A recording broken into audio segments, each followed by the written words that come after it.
Let's take a look at toast, the staple food source of kitchens all around the world. First, make sure your wire rack is set to the middle position.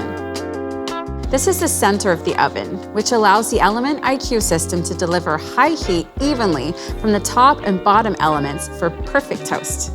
Now, be sure to place your bread slices close to the center of the rack. You can fit up to 4 slices of regular sandwich bread. Close the oven door and use the function dial to set the indicator on the LCD screen to toast. To change the darkness setting, press the Temp button until the LCD display flashes darkness. Press the down pointing arrow to reduce the darkness or up arrow to increase it.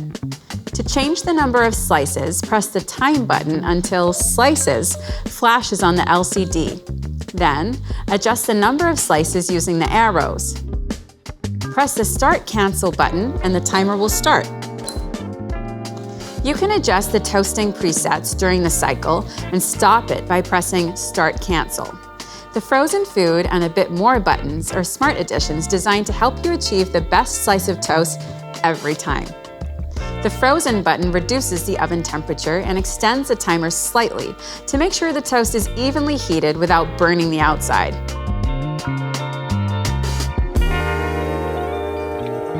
All right, who wants a kimchi spiced chicken club sandwich?